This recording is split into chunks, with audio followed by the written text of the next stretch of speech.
Let me go over the agenda for tonight. We have the speakers who are, first of all, I'm welcoming our councilwoman, Amanda Fiedler, she's going to cover all Broadneck Roads, overviews and concerns. Nestor Flores, Anne Arundel County, he's Transportation Engineering Director. And then from the Anne Arundel County Office of Planning and Zoning, we're going to talk about road regulations. Sarah Fowler, Anne Arundel County Senior Engineer. Historic Roads, Rules and Restrictions, Anne Fligsten, who is the she is the past president of Historic Annapolis, and I believe that was 8 years, Anne. And also she was the original head of the Growth Action Network, which is a wonderful organization I'm part of. So Anne, and we're very fortunate to have Jane Cox, who is Anne Arundel County Historic Road Preservation Administrator. And she is our historian who will talk to us about the roadways and the history of transportation in this area. Finally, we will have Phil Ferrara, our BC Director, who will summarize some of the elements that were in the program that was put on this week for the College Parkway. And I know there's several people here who are interested in what's going to happen to College Parkway because it's the main corridor through this area. And we know it's going to be moved ahead as far as upgrades because it's such an important corridor and it'll help take some traffic off Route 50. Problem is nobody wants it widened, and so we'll work through that one too. It's just another topic that we're dealing with. With that, I'm going to turn it over to Amanda. Thank you. So I appreciate that we're not talking about some of the doozies that keep us here for quite some time, but we have smaller doozies here on the Broadneck Peninsula that are just as important and just as impactful, and they don't get as much limelight.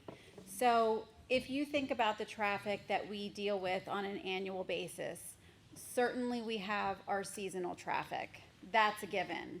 But we're also impacted all times of the year if there's an incident on Route 50 westbound, if there's an incident in a community that is a cut-through, other communities are impacted. If there's inclement weather, there are a variety of situations throughout the year that clog our roads. We also have intersections that have not really kept up with the growth, in my opinion. And within those intersections, think of when you're going on College Parkway eastbound and you want to make a right-hand turn onto Baydale. Well, you have people who are riding down the shoulder for quite a bit of time, but the right-hand turn lane doesn't actually start until closer to the approach of the intersection. That can be given as an example in multiple intersections where people are just stuck trying to make a turn and they're stuck in a lane that's not going in the direction that they're turning on.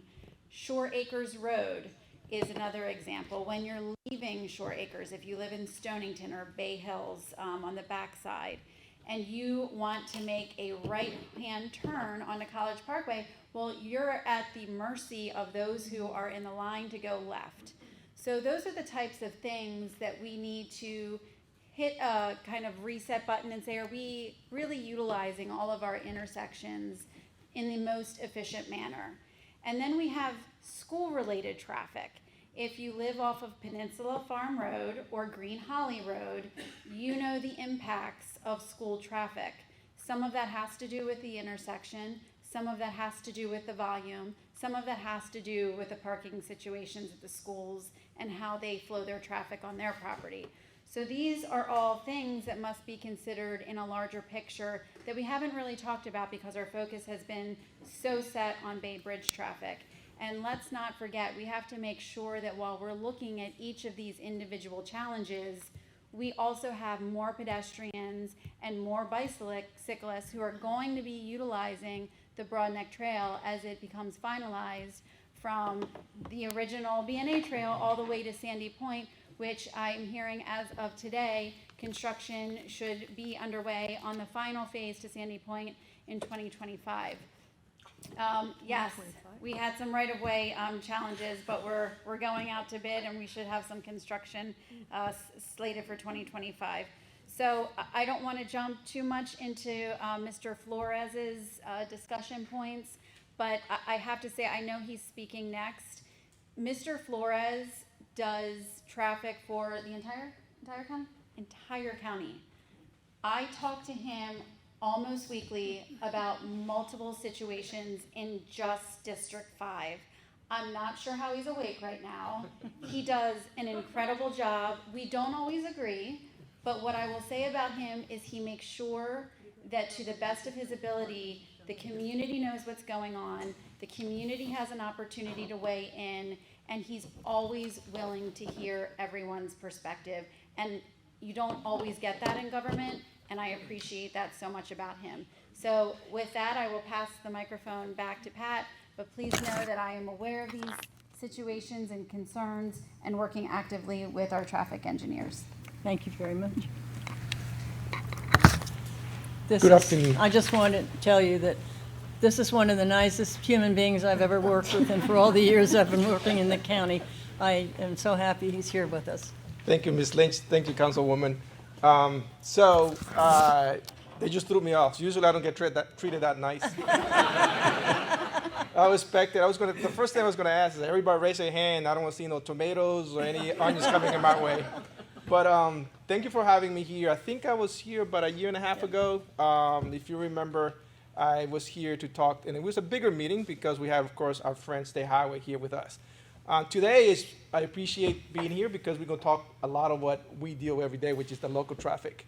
Right now, I'm a short staff, a senior engineer, but Councilwoman, if you're interested, you summarized all the issues correctly, so you're more than welcome to come and work with us, and we can solve those problems together.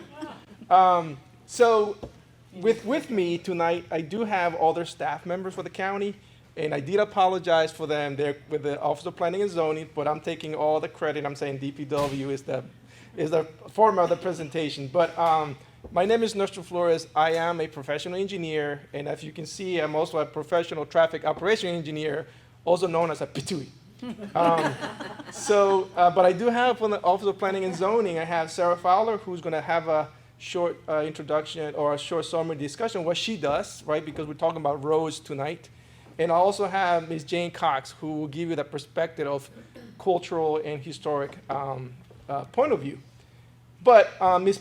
Pat Lynch asked me to give a quick overview of DPW. So last time I was here with you, I had Chris Phipps. And some of you probably remember Mr. Phipps was a director for almost 12 years, well-liked, well-known. But now we have Ms. Karen Henry. So she's been the director for about 6 months, and she was acting about 6 months before that. So Ms. Lynch, maybe next time we can have Ms. Henry come up and you guys introduce her to your community. Department of Public Works divided into 5 bureaus, right? So I have the names of the bureaus and the deputy directors. So Bureau Engineering is Ms. O'Connell.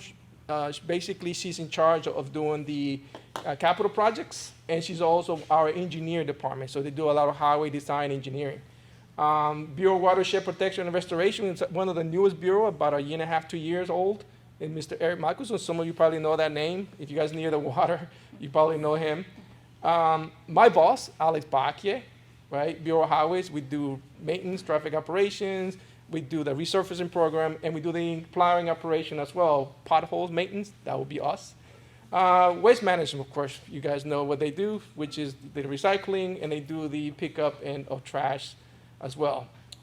Bureau Utilities, now, I've been practicing this last name. I blow it. A new screwage. And Noelle's gonna, don't record it, who's recording, don't show this for her, okay? She's a great person. So, Bureau Utilities, water, waste treatment, okay?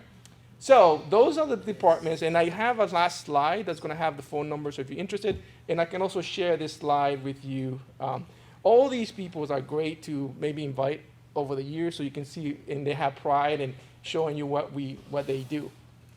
But tonight, we're going to be talking about traffic and road operations. And I'm just going to give you a summary of all the different aspects that we're working for you. So it starts with simple, not simple, but one location, which is pedestrian crossing at Destiny Circle. We are done some intermediate strategy, which is those flashing signs you see out there, right? Those are what's called the short-term solution. The longer-term solution will be to do actually a pedestrian signal to allow the community to cross back and forth to the park, and also hopefully encourage the high school kids not to do mid-block crossing, right? They can use the signal to cross there. So what I can tell you is that we are about 90% design on the signal itself. The last 10% we have to wait because, as we were talking, and as the councilwoman made a great point, we try to design right turns into the park. Well, I can't just change the pavement marking, that was my idea about a year ago, because the crowning of the road is a little bit different on the shoulders because of the drainage. So we got to take that into consideration. So what we've done is we have hired a consultant to do a proper highway design. I don't want to do something that might create more of an issue as you drive it. So that's why we are at 90% there. The funding that we're using to do the design for the turn lanes is called highway safety. So thank you very much. You all pay taxes, and then every year we get a capital project to deal with these issues. And thank you to the council also, and they support us, and we do that. So this is a way to show you how we use your funds to address midterm strategies, right? Then the long-term strategies require a capital project on its own, and we can talk about that a little bit later. So that the other project that we do on College Parkway, it is actually what we call the operation and safety. I think last time I was here, I promised you that we were going to do that. Now we're also paying that study through the highway safety capital project.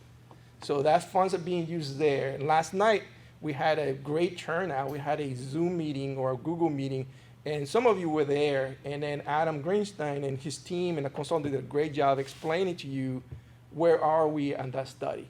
So I push to have that meeting, and I'm going to push to have another meeting with the what we call the stakeholders, which are about 30 people who showed up, because we want to have, as the councilwoman said, I want to have involvement with you. I want to be involved with you because you drive it every day, you experience every day. I want your perspective. So the second meeting is going to be a little bit more with more strategies. Yesterday were high-level strategies. We're thinking about this, we're thinking about roundabouts, we're thinking about, but that was just high level. Now we got to get a little bit into the weeds and say, at this intersection, what are we going to do? And then if you live off the intersection, you need to tell me, Nestor, that's not going to work. Because I know all you guys are traffic engineers. Not only traffic engineers, you are licensed traffic engineers because you all have a driver's license. And you will let me know when I do something wrong. And believe me, you let me know when I do something wrong. So I need your input. I need you as a driver to tell me when we do changes. And Ms. Pat Lynch is one of the great advocates for you, because she tells me, Nestor, we need to take into account, because she tells me her experience of driving, all the way down to her community, all the way down to her local road. Can we do something with pedestrians? Can we do something with pavement markings? Put pavement markings, don't put pavement markings. I work with you. Now, I don't always listen to you, but I still work with you because I do want to know what do my changes do and how it impacts you. So we met with the elected officials, right? We met with a small group, and then we are going to have a big public meeting. But after we meet one more time, I know Adam was, yesterday was not sure. I'm going to push to have it because I think there's benefit to that. Other projects, right? Mr. John Jones is here from Pleasant Plains. Him and I started this project, I think 5-6 years ago. When I first became the chief, he reached out to me and said, Nestor, somebody's going to die in Pleasant Plains, or somebody has already died in Pleasant Plains. Unfortunately, we have. We had a couple fatalities because I think in a trash truck, somebody either left, turned over and hit a utility pole. So that's not what we want to hear, right? I always hear a story, does somebody have to die for you to do something? I don't want that to happen. And I don't want to be told, I told you so. So we started a project with a study internally with myself and my staff, And then we develop into a more elaborate study. And I think some of you might have attended some of the meetings. And third, I promised you that I was going to be a sponsor of a capital project, standalone. And that's what Pleasant Plain is. It's a standalone capital project. It does not compete with anybody else. It has its own monies, okay? And then we are basically doing 2 phases right now on Pleasant Plains. One is relocating the poles, right? And number 2, there was a ponding taking place near Cherry Road that was also a safety concern, especially when it freezes over. So we're addressing that as well under the same capital project. The benefit of having a capital project is now we can just add phases to a capital project, and we can always request funding, and if the funding's available, it goes through the whole process, and the county council approves it. We're not going to ask for $100 million, but we're going to ask for maybe $1 million, $1.5 million to address one piecemeal at a time. Okay? So that's the approach we took on Pleasant Plains, and that's the approach that we are going to take on the next project, which is Culver Road. We heard from residents that road is too narrow.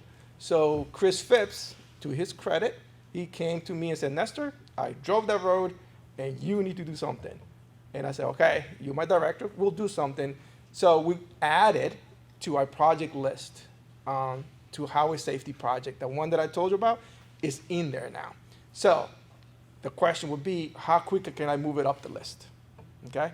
So I'm going to have a meeting with David Braun, Bureau of Engineering, who handles capital project. We are going to have a meeting, and I say, do we have monies? Can we shuffle something around to get Culver up the list? So that's what I can promise to you, just like I promised Pleasant Plains. We'll start with the study, and then we'll move on into hopefully doing strategies. And we'll involve you. Mr. Jones knows that we have a standing meeting with Pleasant Plains, monthly meeting. Sometimes I come to the meeting, I'm like, I got nothing to report. I have something to report. So that's where we are in some of these capital projects. And basically, one more thing that I would like to say is that I have a bigger study going on right now, actually 2. One is through Vision Zero to identify those high crash locations in the county. And I am promising you that I'm going to have a dashboard that is going to be updated every year to show you how are we doing in addressing crashes, and particularly high severity crashes and fatals over the year. And I will show you we're doing a good job or we're struggling. And then maybe I can say, why are we struggling? We can figure out together why. The second study is congestion, right? I'm going to also develop, there's a consultant trying to develop a strategy for me of how to identify high congested areas using technology. We all know Waze, we know Google. Well, let's use that technology in our favor. We already know, like I heard, they diverted through communities. Right? Well, let's use it for them to give us data.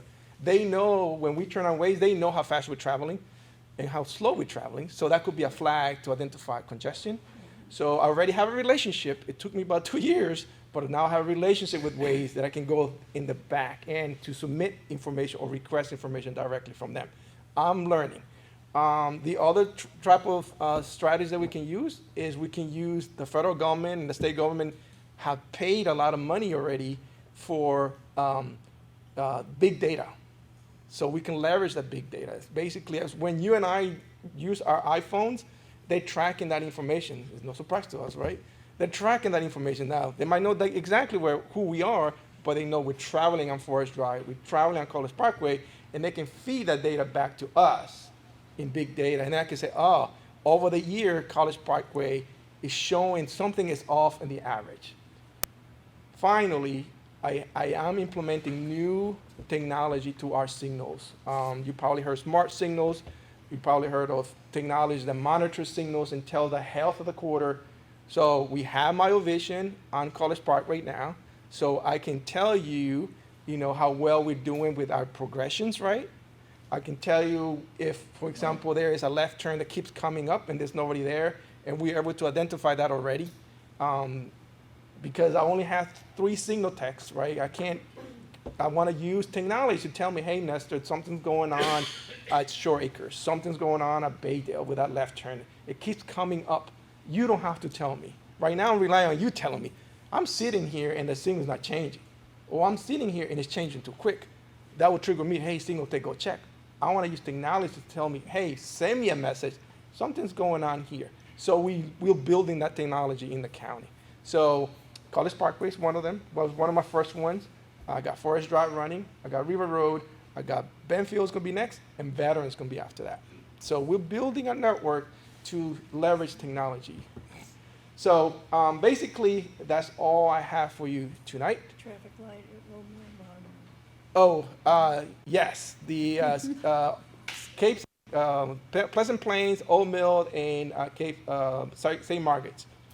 That is a project that we started together, Councilwoman. We started together, but that is a state highway project. Okay, so last time I heard, the email they shared with me is that the notice to proceed has been given to the contractor. So I believe they said it's either towards the middle of this month or the beginning of next month with actual construction activities going to start. Okay, so it takes about 6 to 8 months full construction. So the good thing about state highway is they move slow, so they get all the equipment up front. The bad thing about us is we move fast, and then sometimes we're stuck. BGE is not giving us power, you know, and then sometimes we're missing an equipment, which has happened to me at the B&A trail crossing and Robinson Road. I had 95% of the equipment, and I was like, I can't wait no more. I got to put it out there. You know, state highway was like, nope, we're not going to put it out there until 100% is out, which is a good thing, right? So that's where we are with the traffic operation perspective. Now I'll turn it over to Ms. Fowler.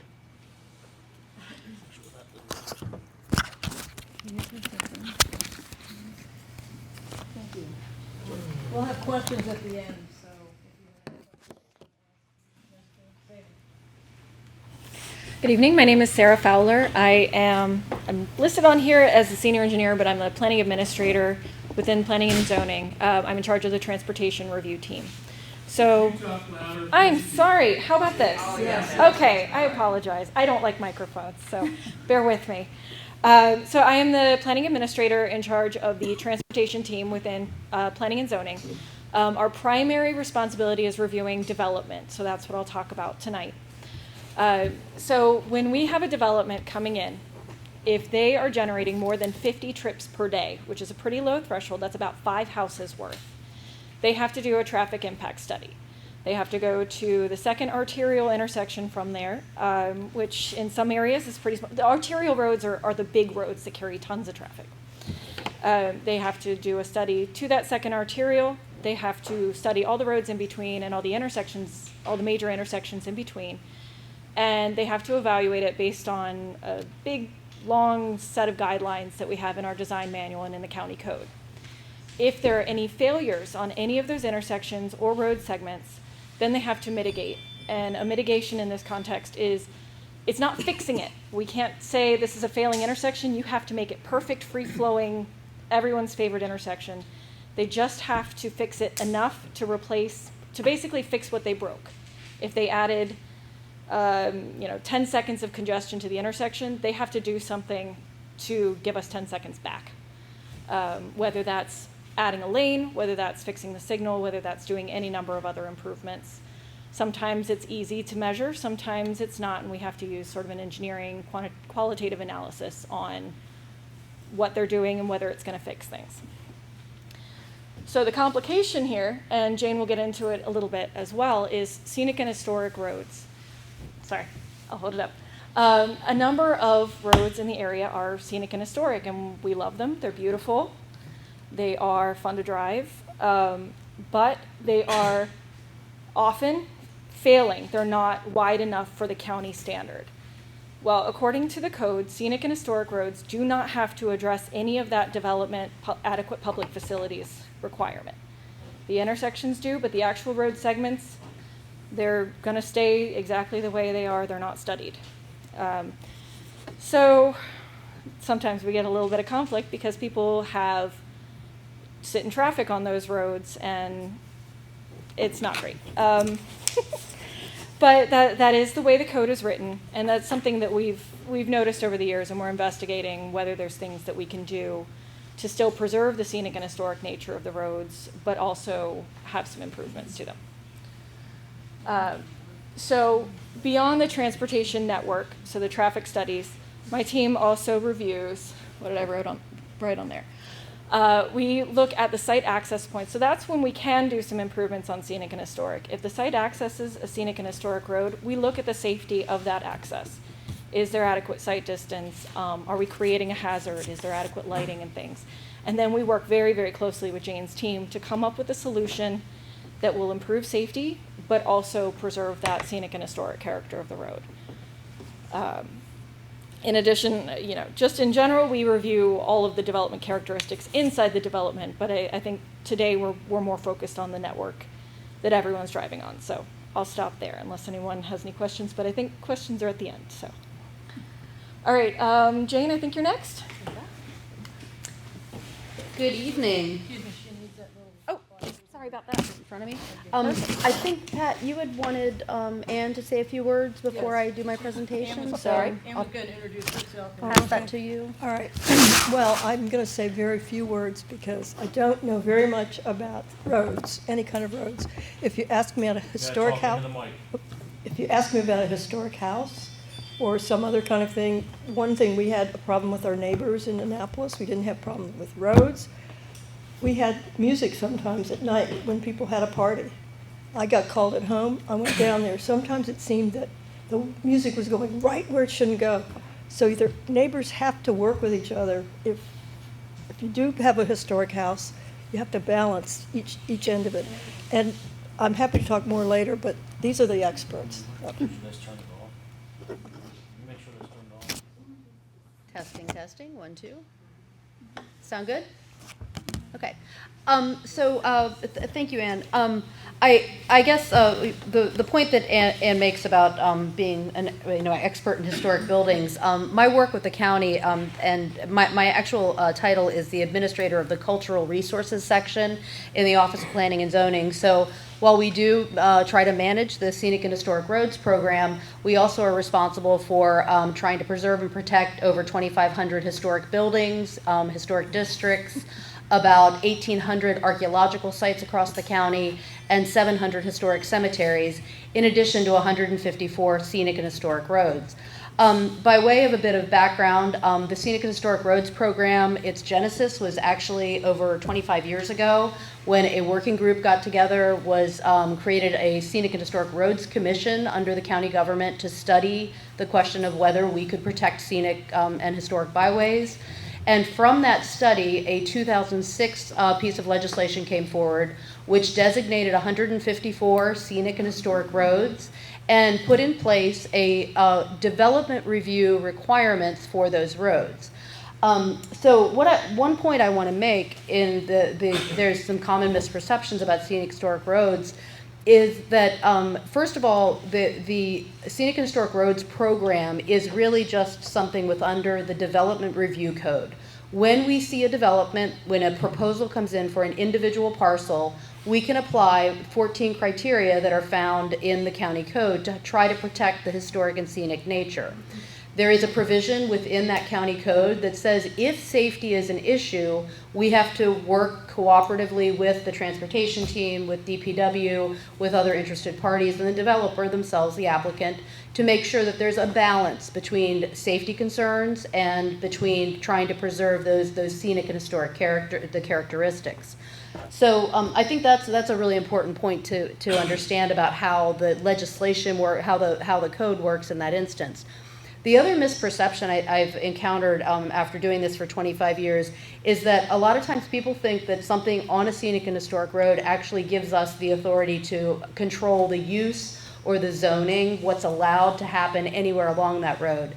And the reality is that the designation as a scenic or historic road does not come with a zoning limitation or a use limitation. All we can do is in that point when a development application is presented to us, we apply the 14 criteria that are in the code, and I've put the website up too if anybody wants to have a look at that. We've got a briefing sheet that explains our process. So with that kind of overview of the countywide system, the other thing I wanted to share is that we have, as Sarah pointed out, we have recognized deficiencies in the Scenic and Historic Roads code section, and especially the conflict that we run into with the fact that scenic and historic roads are exempt from the adequate public facilities element. That's a real challenge, because what we end up with is incomplete information. And we don't have a study to know even what the impacts might be, because they put this blanket. And we've kind of worked through it. I'm very fortunate to have great colleagues in these other departments, and we can't really nail down why that happened, except that there was a concern that they figured if you don't study it, you can't change it, so it'll save it. But what on the other end that does is it puts us in a spot where we've got unsafe roads that might still be pretty, but they don't really serve the level of functional use. So that is something that we are aware of. We know that there's other challenges within this program. There's other potential that we're not realizing. And as a part of the GDP, the General Development Plan, the Office of Planning and Zoning is required to do that every 10 years. For the last 2 cycles, we have had as one of our major recommendations in the General Development Plan to really take a deep dive, a look at the entire program, reassess what roads are designated, why they were designated, because it turns out there's very little information that we can derive as to how that inventory really came to be. So that is something that is in the General Development Plan as a recommendation. It requires staffing, it requires time, it requires really some thoughtful effort to make sure that we do a better job than what we're working with right now. And that just simply hasn't had the staffing or resources for the department to be able to do it so far. But it is on our radar in a big way because of some of the very issues that you guys are seeing. The other thing that I wanted to talk about is to take it a little bit more local for the Broadneck community. Okay, any guesses on the Broadneck Peninsula? How many scenic and historic roads we have designated? Audience participation. Is it 10? Higher? I'm going to say 7. You're getting warmer. 6. Warmer. 5. Warmer. 4. 3. Yay! Okay. So we have 3. We have Whitehall Road. We have Pleasant Plains Road, the subject of much study. Thank you, Nestor. Thank you, Mr. Joines. And we also have segments of St. Margaret's Road, a certain segment basically from the corner at the McDonald's to the intersection. So those 3 roads are subject to the requirements. If any development occurs on those roads, if I get a development review package that says I'm going to build a new house or I'm going to put a new subdivision in, then we would apply the criteria of the Scenic and Historic Roads code section. And really that's some general design guidance and depending on the character of the road. Now the character of these roads, some can be twisty, windy with lots of woods. Some, like Pleasant Plains, can be big open vistas. Some are designated simply because they are the original road that's been there for 300 years. That's in fact the case with Pleasant Plains. You can actually see the plats from the 17th century. The Pleasant Plains Road is the line where those original farms were divided up in 1651. So that's why Pleasant Plains Road is on the inventory, mainly for its historic route, the location. So, and I know, again, and Nestor first, let's go back to celebrating Nestor for a moment. Nestor, I've been working with Nestor on the and his team on the Pleasant Plains program for 5-6 years, and I have to say that the collaboration that we've been able to work through has allowed us to, I think, come up with some really successful outcomes. We've applied the concept behind the Scenic and Historic Roads program. We've applied it to that road, really protected what's important about it, while still hopefully addressing some pretty big safety concerns. So I feel like that's a really good success story. And so, the point being that in each case, we have to look at the individual characteristics of a given road, and then we apply those elements of the code, which helps us try to protect the view sheds, to protect the feel, the nature, the sense of it, and its historic route. So that's just a little bit of background about our Scenic and Historic Roads program, and I look forward to any other questions. But I do just want to emphasize that I guess after being with the county for 25 years, the really nice thing is that we now have such great collaboration between the different departments. Having Sarah move over to the Office of Planning and Zoning last 2 years ago. Something like It's been that. a while. Has been great because now we have, direct line of communication, and it's taken a few years to get there. There was a lot of kind of misconceptions and confusion about how to apply all these, in a way, conflicting pieces of code. And I think with what we've got to work with, we've gotten it to a really good place where we can find balance and, hopefully do what's right for the scenic and historic roads. So thank you, and I'll pass it back to Pat.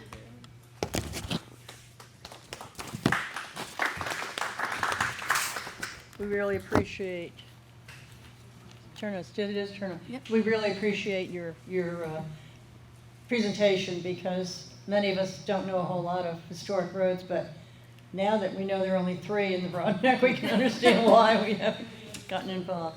Okay, the next speaker is Phil Farrar, and he is going to tell us more about College Parkway, which is one of our favorite subjects. I could use this over here, maybe. They have to be in close proximity. Hello? We don't need that anymore.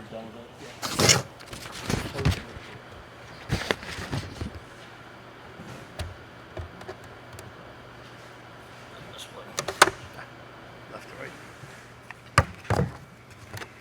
If anybody has any ideas at the end of the next 4.5 minutes, I've brought along a card and some pencils, and if you just write them down and give it to me, I'll make sure the thought or the concept gets to Adam Swanstein, who's the project manager for the College Parkway operations and safety study. But basically, let me use my glasses. Having just celebrated a birthday recently, these are essential. The College Parkway study is nearing completion of its assessment of the Parkway's congestion, safety, and accessibility for the long term. That has included volume analyses, vehicle queuing delays, and the crash and accident analyses of the history of the Parkway. The study scope begins on the west at Route 2 and concludes on the east at the Cape St. Clair Road, a distance of about 4.5 miles. The preliminary study has identified several weak points. All of these are discussion items that went on last night in a big Google Zoom meeting that took place with about 36 people who are part of what's called a working group, which is essentially community leaders, business owners, people who have an interest in the subject. But the several weak points, and there were probably a dozen, experience 20 to 30,000 cars per day. That's the average throughout the year. And those weak points include such intersections as Baydale and Hawley Drive and Rossler and Locust intersections, those 2 communities, Shore Acres Road, and several others. Ritchie Highway, of course, being another one that's has some weak points. Crash and accident data that the study team has gone over show that there are no sites that exceed the standards set for major or required for major structural changes to the roadway. Individual problem sites will be evaluated by the county engineering, and the interesting point was that the corridor crash rate, which is basically crashes per 100,000 miles of vehicles traveled on the 2-lane section of College Parkway, which is 3/4 of the length, is 176 incidences, which exceeds the county average, as Nestor was saying earlier, for similar roadway types where the average is 146 incidents. But this is not considered significantly higher than the average, so it does not, it will not greatly impact the safety study.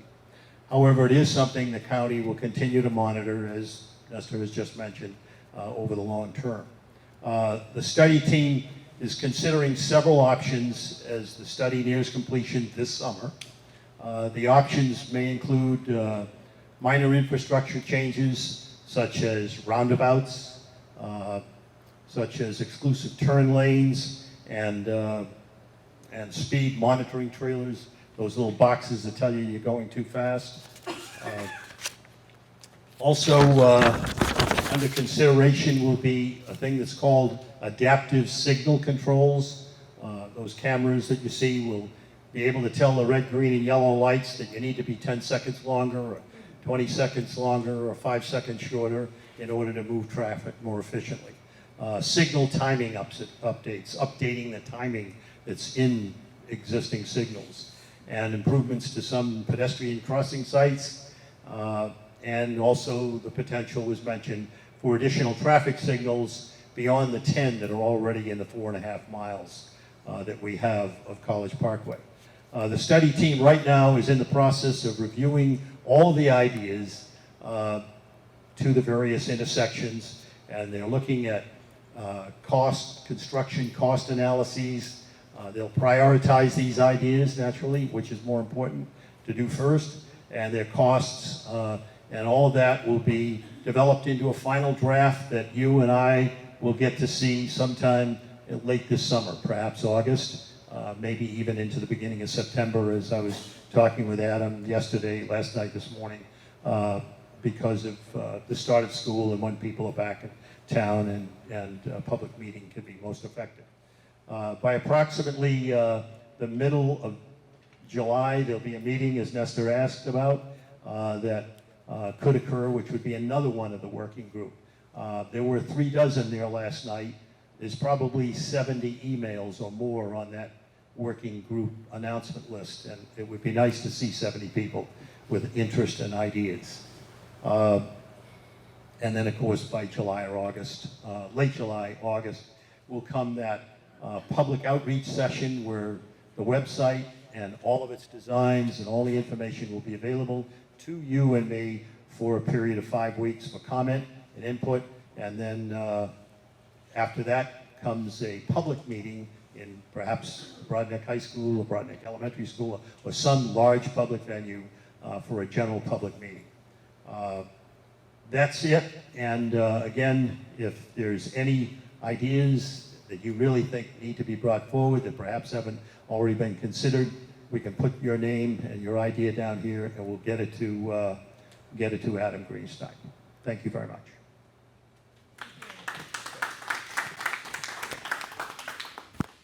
I promised I would get you out of here by 9-ish, and oh, here we are. I promised I'd get you out of here about 9 o'clock, but I did want to leave time for Q&As. So I'm gonna let Nestor handle this, because I think most of your questions would probably be to him or to Jane. Yes. I have a question for Amanda. A couple. One is,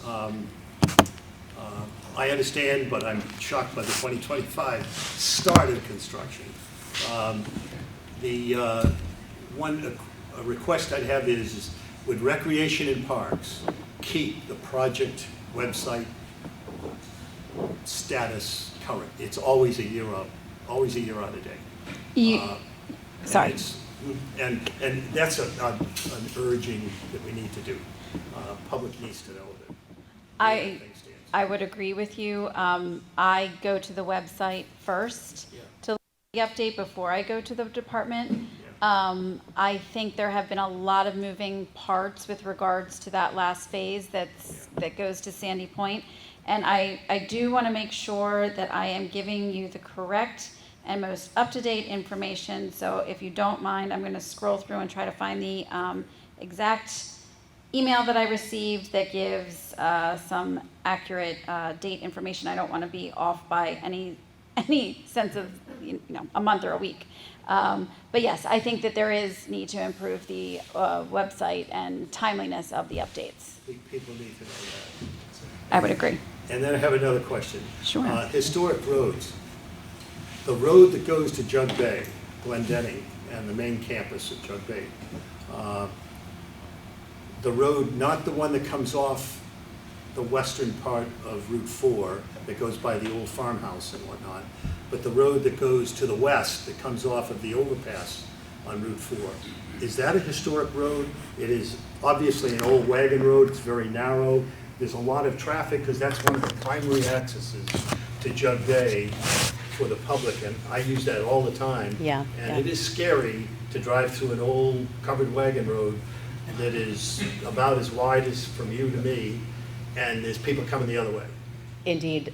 So several of the roads in that area have a special additional designation as scenic and historic rural roads.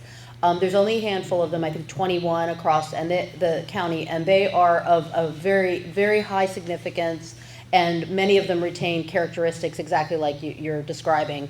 They have been unchanged since they basically were established. Those present a really, really challenging situation, especially like a lot of them have tree edges, and we're always trying to find that balance between how we make sure the safety issues are dealt with.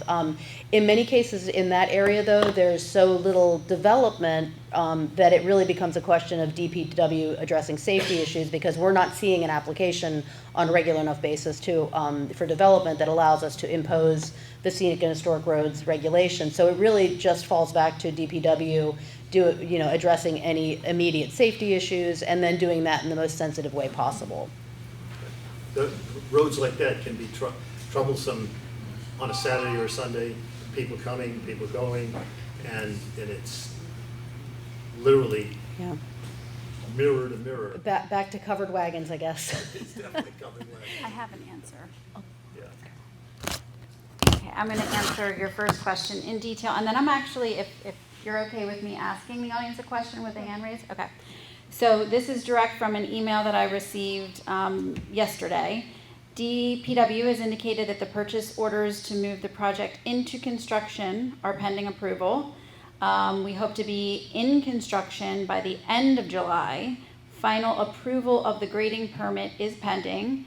There was some right-of-way issues that delayed this particular portion of the trail, and construction will be completed in late 2025. Oh, okay, so it's not starting in 20. Correct. I'm glad you asked that question because I needed to go back to that email. So when we talk about what the code says regarding historic and scenic roads, that's the legislative part that the county can change. So my question to you, and if you don't feel comfortable giving a hand raised answer right now and you'd like to think about it and get back to me, let me know. But would you here in the audience be open to the county revisiting this section of the code to allow for changes to scenic and historic roads if there were safety concerns? I'm throwing it out there. If you have interest, let me know. Some people probably feel strongly, no, we shouldn't. But these are things that I want to know, because if there is overwhelming agreement that we need to look at it, I would be the person who would consider that with my colleagues on the council. As long as it's not the historic road we live on.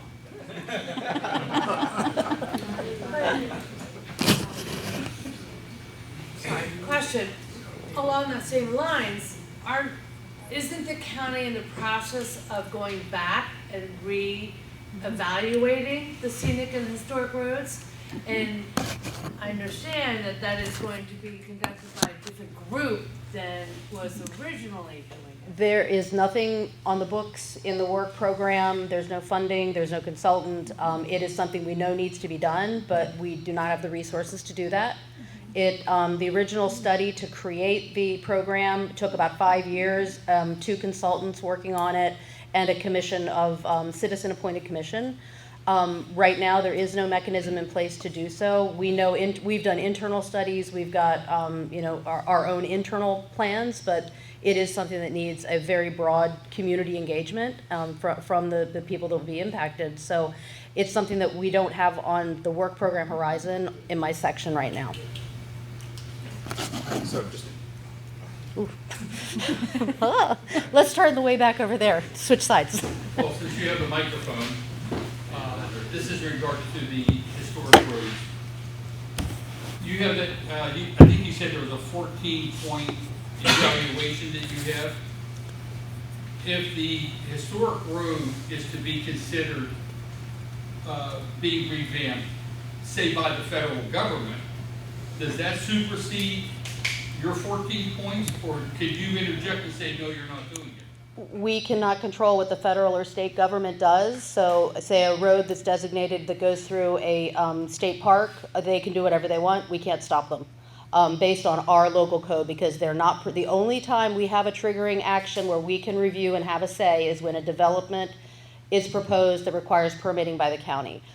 So that would take out, most federal activities. BG&E, for example, I'm sure everybody's seen the clear cutting for BG&E safety concerns. We are not in a position to do anything but encourage them not So to. the federal government can supersede whatever codes you have on the books? That's fair, yes. Okay.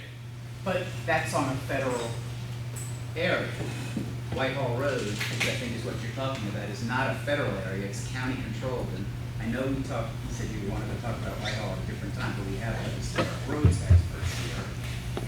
What kind of limitations are there for widening Whitehall Road to make way for the Whitehall Estate to be part of a national park? So if they came in with a development plan for requiring, that would come back to having a study done that Sarah's team would be involved with, determining what the road impacts would be. Whatever proposal they made for that access point at the address of the proposed development, that's when we'd apply our 14 criteria. But it wouldn't necessarily impact the length of the road, but it's hard to say without anything firm, a firm concept. The other challenge on Whitehall Road too is I'm aware of, it is an old road. Not a lot of development has happened with the exception of Lighthouse Landing. There are no right-of-ways in existence, so the likelihood of any widening would probably require purchasing right-of-ways from long-standing farms. Right, so but what you just said flies against what some people thought, is that we would have no input, the county would have no input once this federal legislation goes through. What you're saying is that's not the case. This is a county road, and you would apply. But we would be limited by what the 14 criteria for the point of entry to the facility, and because the scenic and historic roads are not reviewed for adequate public facilities, it's hard to say how that would pan out as far as requiring widening for safety purposes on the length of the road. It's speculative. I can't answer that much further. Yes? Yes. Do you know if you have on the books, in the next 2 years of Whitehall Road between McDonald's and that new landscaping place, there's a Taco Bell being placed there? Does anybody know anything about that? It actually, I don't think it actually has been submitted yet, because the last Remember time seeing that one? OPZ, they said they don't have anything submitted. So someone's studying it.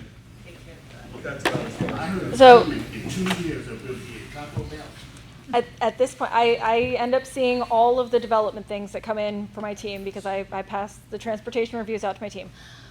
We have had a consultant come in asking to scope the traffic study, which is basically just set the boundaries of the study and the terms of study. At this point, we have received nothing else. We have not had any development proposals or anything else, so we don't know any details on it yet. If I can add one other item related to the scenic and historic roads component. St. Margaret's Road is a scenic and historic road, but its designation based on the map that was adopted in 2006 is a little bit further down the road. So the scenic and historic roads criteria would not apply to that specific location. I thought you said Whitehall Road. Isn't that road in front of McDonald's called St. Whitehall? I believe that would be the beginning of St. Margaret's. Yeah, but It's like right in there. Is Yeah. it called Whitehall? Yep. No. Yes, It is called Whitehall, but that's not Whitehall Road. Road. It's called Whitehall. That's not. I think you had a question, sir? So, What is it? Excuse me, can I speak? Whitehall Road starts at the interchange with St. Margaret's. Yes. It then goes east, and then it curves directly south. What, isn't it? So it's all the Whitehall Road, but it's two sections. I mean, it's two different locations. but that's not a scenic historic. Yes, it is. That segment is not. The only segment that is the Whitehall Road that's a straight line to the mansion property. So, driving home yesterday, or the other day, you see a sign saying you're shutting our exit down. That's the only reason why we're here. So, That's a state doing that. It's a state? That's the state, not the county.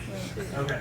Whitehall Road is a state road along an East South Parkway. That is all state roads. This is county. It's a different group shutting She it said down. he's a real nice guy, so I wanted to deal with him. So bottom line is who can we talk to? Because it sounds like they're trying to protect us and all the people who drive down. We live right off of exit 31. So Do you want to speak? So it looks like they're trying to protect us because people just use that service road.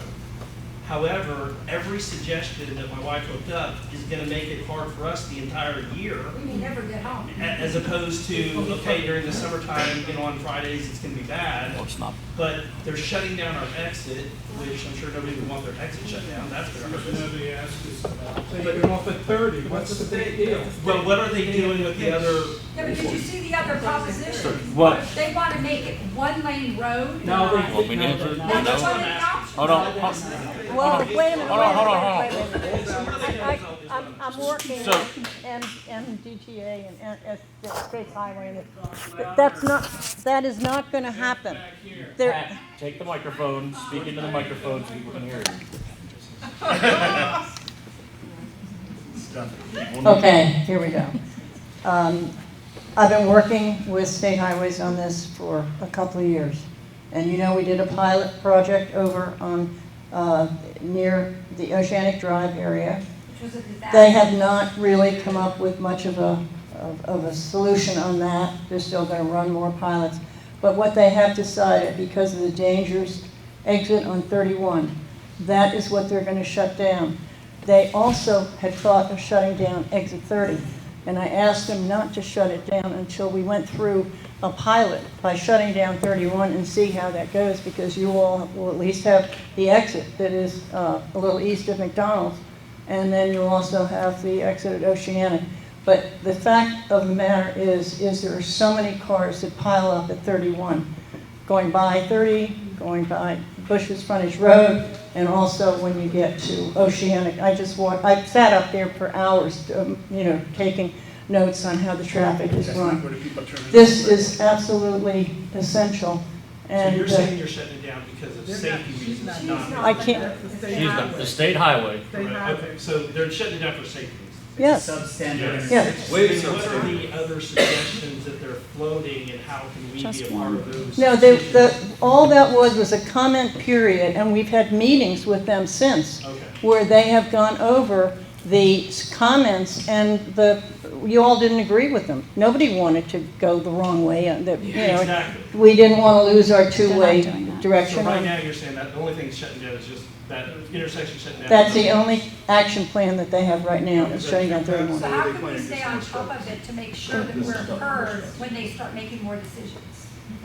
I'll have another meeting. In fact, We had 100 people here for the one. We've had several meetings here in this room in the past year and a half that have addressed this subject, with SHA engineers in the room doing all the speaking. They took And votes this has directly. all been discussed and hashed over for 18 months. Been shared on the state website multiple times. You can go to the state highway website and find all the details. So, bottom line is nothing's happening anyways, but in the future, we just need to look on that website. Right. Okay. Okay. And stay in touch, because we put out that information when they start talking about this. Ann. I just want to say, number one, that's the State Highway Administration, it's separate agencies, but some of it's not, and people get to have their own opinion. We might not agree, we might agree, but the reality is, it's the lack of informing the community that it really pisses people off. It's the fact that BCC does a phenomenal job of bringing people in front of us. A phenomenal job, that's my opinion. You bring people in so we get to ask questions and hear what they got to say. But the problem is when the State Highway and other agencies have already made decisions, and then we're right here and we don't know about it. Not that we don't come to the meetings, it's just like they make decisions and we are uninformed. When they came here on the 20th, they had already decided what they were going to do. They asked for input from us because people were grumbling, but they had already decided what they were going to do. Now, About exit 31. At 31, yeah. Now, when I talk about 30, I mean, when I called Ms. Train and I called Kelly, who was her aide, and I had my forceful opinion, which is, you have to stop. I know traffic matters, but you cannot continually, over the last 100 years, ignoring the people who live in the community. And that's what we keep saying, because I didn't even know they were thinking about closing 30. They can't even imagine what that would be like if we would be sitting and paying again with the traffic like we pay now. So I think that's the issue, the frustration is us not being informed. Not through BBC, you do a phenomenal job, in my opinion, but it's about the agencies failing to even let us know, and we are a stone's throw away from Exit 31. Or log in, or Yorktown. It's a matter of they don't take the time to be in touch with us. Send a postcard. When the county was doing zoning recently, they sent out postcards that came to our house. I told Ms. Tran, the state should have done the same thing, so we would know before they'd already come up with a decision, and it's not, that's what the issue is. Let me just, Exactly, everything she said, let me just tell you, for every organization that I work for and with, that is the number one complaint they have, is that we are always informed after the fact, after the decision is made, after the bill is drafted. Nobody comes and asks our permission. Maybe Nestor might. But really, at every meeting, it doesn't matter the ordinance, is you've got to talk to the public. We pay the taxes, we can, okay? For exit 31, do you know if they're going to leave it a three-way stop, or are they going to make it straight through? Yeah, freeway. It'll stay a three-way? Yep. Okay, that's something that, I know there are a lot of open switches over there too, that they're trying to decide, but, anyway, go ahead. This is for Nestor. I'm Ellen Weiss. I'm on the committee that works with you, but when they bring that stoplight system that they're starting on St. Margaret's, Pleasant Plains, that area, have they thought through like how that's going to impact the traffic? Is it going to tie us up more? Are they doing it during the season, the beach season? Have we thought that through? Yes, so when we did the College Park corridor, I make sure there was two type of data collection. One, what I call fall normal traffic when the school's in session, and also during the summer, to make sure that we capture those two traffic streams to be able to model those impacts whenever we do any changes. So because we got a new system now I have traffic counts 24/7. So I got it at 3 locations. I got it at Cape St. Clair, I got it at Baydale, and at Peninsula Farm. So all 3 sections of the College Parkway is being monitored, so I can have traffic counts more up to date, and I can see the variation, and I can also see when something happens at 50 and everybody jumps off. So I'd be able to monitor that, and I'd be able to say, okay, now let's develop not only regular signal timing, but let's develop a signal plan to flush stuff out, whether it's I'm heading towards Route 2 or I'm heading the other direction. That is what we're lacking right now in College Park. Okay, but what I'm asking is the stoplight on Pleasant Plains that they're bringing in, when they're doing the construction of, I don't know what's involved with constructing an intersection with stoplights and stuff. How is that going to affect us for that period of time that they're doing that? That's a very good question. Depending on how the contract decides to tackle it, I can get from Kim Tran the traffic control plan during construction, right? Because we got the design of the signal, how it's going to ultimately be built. I'll reach out to them to see if they have another set of how we're going to manage traffic during the construction. Exactly, and that's exactly going back to the communication issue. That would really be helpful if the community knew that, so that we could make our comments. Let me reach out to Kim. Yes, Mr. Judge. Let me reach out to Kim and let me see the actual construction phase scene of the signal, right? So usually when we stay on the outside. The good thing about a signal is that we're on the peripheral, not like a roundabout, that you got to be in the middle of the intersection. So in this one, it might be, time of day lane closures, right, or flagging operation. But let me get the plans, and I'll be sharing, and maybe I can bring it to the next Pleasant Plains. Even if we do it through our group, and we can send emails Yep. to our neighbors to say, hey, this is when it's I will gonna do be that. bad. That's great. I will just add that State Highway operates much differently than Nestor and his team do. When the community right on St. Margaret's Road got wind of the light, they were caught a bit by surprise, and I mean those houses right on St. Margaret's Road. State Highway got the message loud and clear. Not all of your roads are straightaways with no residential nearby. If you are doing something and you are impacting residential properties, you're in the middle of communities like St. Margaret's Road, it would be better for SHA if they gave notice in advance.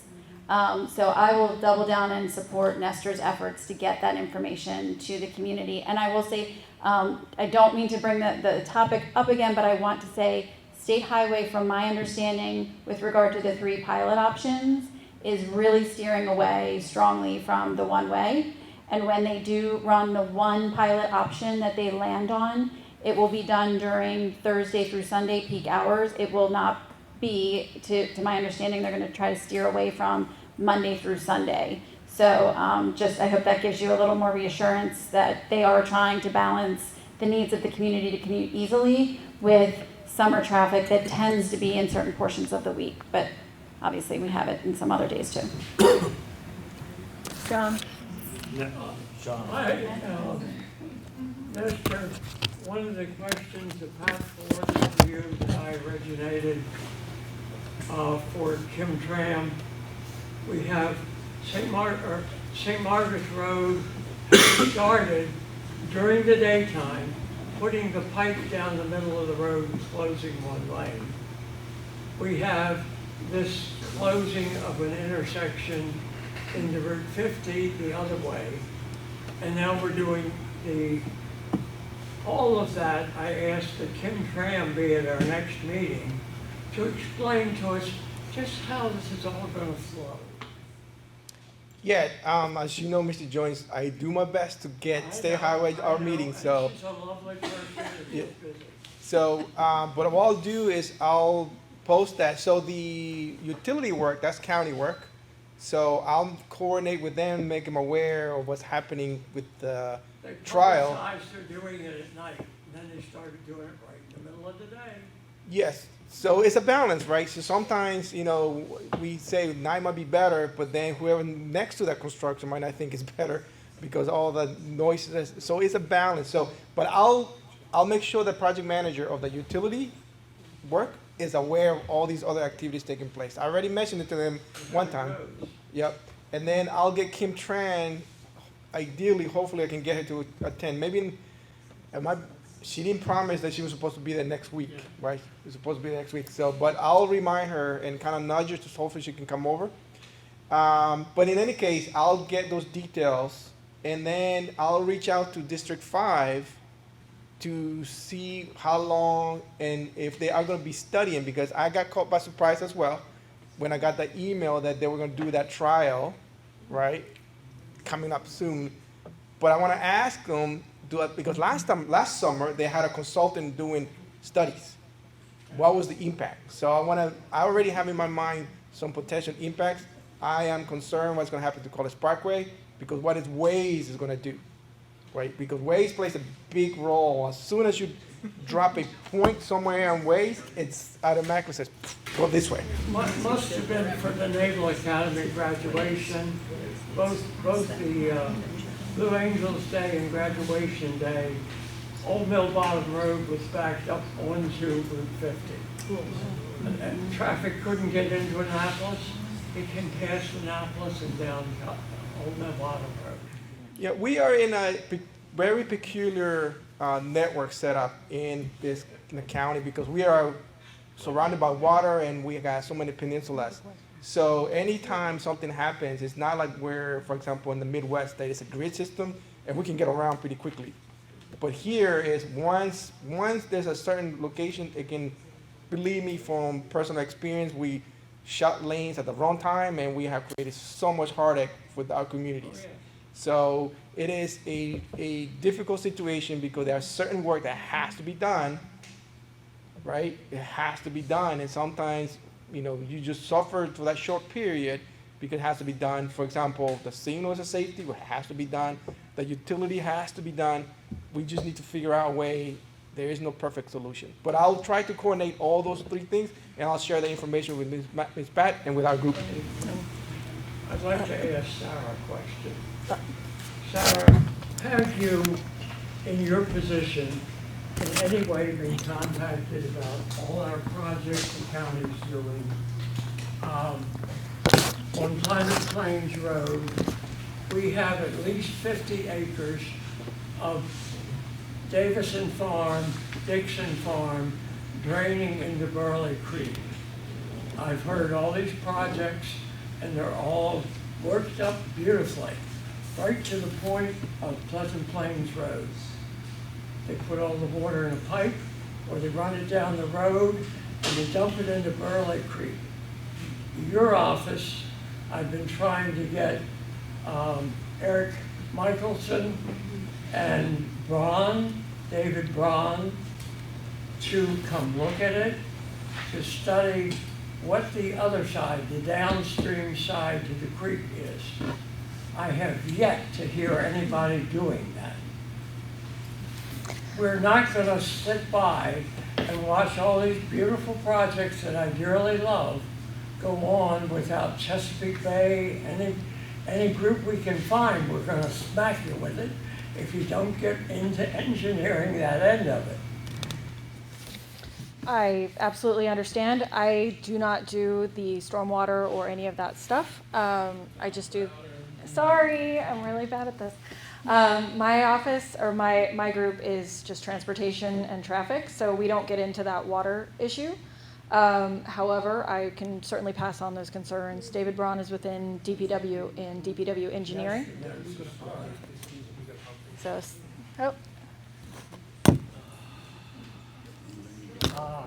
Come on, Sarah, you can handle it. So, Mr. Joyce, we are going to provide an update. Excuse me. We have a speaker. We are going to provide an update. David Braun's going to be at the meeting next week. Good. So we are going to provide an update, and then David's going to basically use the meeting to go into details on every single capital project and every single project with specific, and also the downstream concern that you're raising. So we are going to have a meeting specifically for that this coming week. All right, I got two more questions from you. Go ahead. Just a thought. I mean, the issue of exit 31 and the issue of St. Mike, Pleasant Plains Road, those big black signs with 1-foot high gold lettering that you see on a state highway that says road will close starting midnight, August 1 until August 30 for traffic light installation. Put one of those right on the church parking lot property at that corner, and everybody will know for 3 weeks that the pole's going to go in starting August 1 or whatever the date is. Yeah, I'm sure the traffic control. That. Right, I'm sure the traffic control plan has that. So let me get the traffic control plan and we'll share it. That would answer a lot of questions. Yep. Okay. And then last, Andrew, did you have my question was asked, and somebody in the back. Oh, thank you. I think that, hold you. I have a slightly less important topic, but highly important on safety. Two things. The first one, there was a tree. It's on the county property. It's almost in Whitehall Road, across from me. It does not belong to St. Margaret's Landing. Last fall, a storm took about the top 40 feet of the tree out, and it's laying horizontally in the tree parallel to the road. I've been reporting it to everybody I could think of in the fall. The county has come out. I've walked the BG&E people out and said, here it is. When you're driving down the road, you can't see it. When you're on my farm, it's clear as day. It's going to fall down on Whitehall Road. If it falls at the wrong time, it could kill somebody. And nobody seems to take care of it. BG&E said, well, you can hire a private crew to come out and cut the top out of the tree, and it's not my tree. Now, if it's on, the first 10 feet of the property, the county will take care of it. Yeah, it's right on the shoulder of Whitehall Road. I'll come over. Along the drainage ditch. So do you know who you talked to in the county?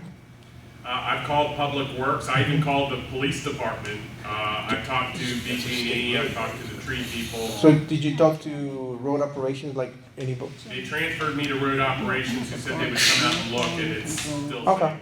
So if you give me information, I can talk to them and see if we can come out. And the second similar, there's some of the culverts under Whitehall Road that are completely clogged that I've been asking, and obviously I'm not asking the right people about how to get them cleared. Yeah, it's going to be, remember, Bureau Highways will be able to, what I can promise you, I'll make sure somebody comes and look at it. Okay. Yeah. Yeah, I'm kind happy to meet them and say, there's the tree. It's hard Yeah, to see from if I can get your contact information. Okay, last question. Oh, wait a minute. No, he was going to ask. Oh, I'm sorry. Sorry about that. I didn't see. Okay. I think the county has some problems with the inspections and permits with regard to stormwater. And I believe you're talking about one of them. And you're probably not directly involved in that. But they seem to be issuing permits allowing builders or, I guess, contractors in the roads to move the stormwater to somebody else's property and then turn around and blame the property owner and saying he's got to sue somebody else in order to try to alleviate the problem with stormwater issues. And I think this is a really big problem. It's not right for the county to issue permits allowing a contractor to change the course of stormwater onto somebody else's property. And so I want to bring that up. What would he call? And, you know, I don't think that you're particularly involved in that very much, but it can happen by accident as well as by oversight. The county does not seem to take any responsibility for the change in the stormwater, in the course of stormwater and stormwater management. They say, oh, it's all the property owner's fault, which is not often the case. Yes, so probably what I can do for you is you shoot me that information and I can find out who we need to talk to. So. Oh, I know who to talk to, but it isn't going to do any good. So you already contact them? Yes, in my particular case, the person who's in charge of that area, I believe it's a Mr. Chu. Is that IMP or POZ that approves the plans? Well, it depends, right? So if it's something happening immediately, road operation goes look at it to see if it's a drainage that can be handled, right? But if it's subdivision process, then it will be similar to what Sarah's talking about. You go through the whole submitting the permit and go through planning and zoning, go through inspection and permits to review the drainage impacts of that development. Right? In theory, you're quite right, but in practice, after going through all that, they come out and say, oh, it's not our problem. Yeah, I can't respond to that. I know you're... So I will just say that that is definitely an inspection and permits question. The stormwater strike team are the individuals who are trying to prevent these from happening in the future. It's difficult to go back retroactively and fix those types of things because then the permit that allowed that to happen has been signed off and it's done. So now it's in between two property owners. But the stormwater strike team is who you would want to reach out to. And I'm happy to try to make that intro. Yeah, well, as you know, in my case, I did I complained while the permit was still open, and then when I had the meeting, they closed the permit right before the meeting. Okay, we'll take this after. I know, Okay. I know, but that affects... One more question, and Sorry. we'll talk to you afterwards. Right. One more question. This question is for Bill. Hey, You Barry. mentioned the 76 accidents on College Parkway Bill. that were reported. Bill? Bill. She's talking to you. She's talking to you. I'm sorry. I didn't hear my name. You mentioned 176 accidents on College Parkway. What percentage of those are fatalities versus crashes? It doesn't say. I don't know So the if we difference. don't have enough fatalities, we're not going to do anything. No. Say it's not enough. That, in other words, the idea is that 176 incidences in 100,000 miles of travel is considered to be about average, and that's not Some something. to die before they'll do. Phil, wasn't there one fatality? Oh, maybe it's him. There was one. I thought there was one What? in that data. Oh, yeah, I mean, There was the one. fatalities in all the data presented last night were less than what's on one hand, okay?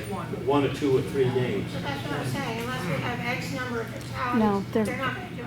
No, that's It's all not right. that they're not going to do anything. Let Mr. It doesn't require structural changes to the road. It could have been that the person was drunk, or the person was reading his phone.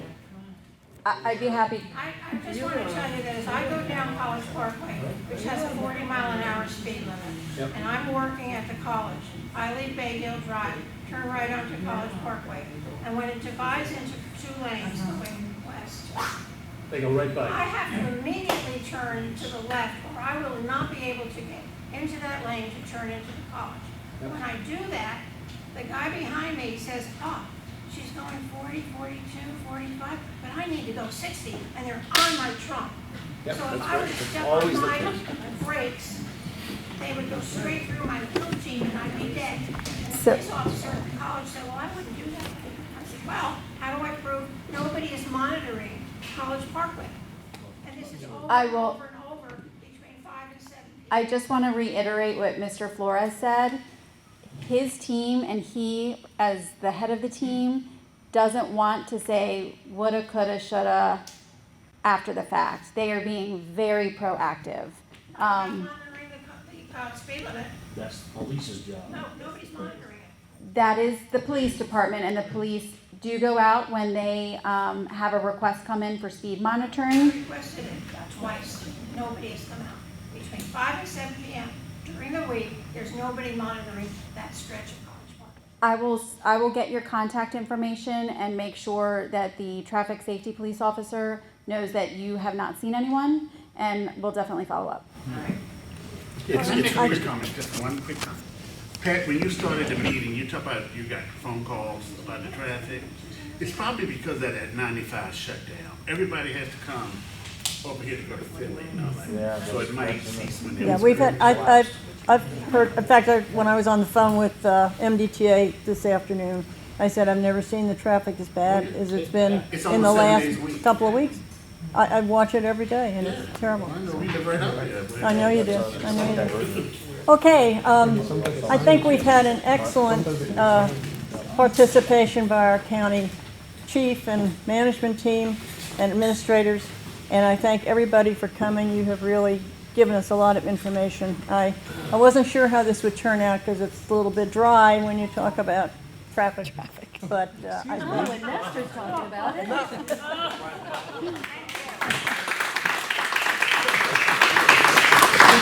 But I didn't think it was dry tonight at all.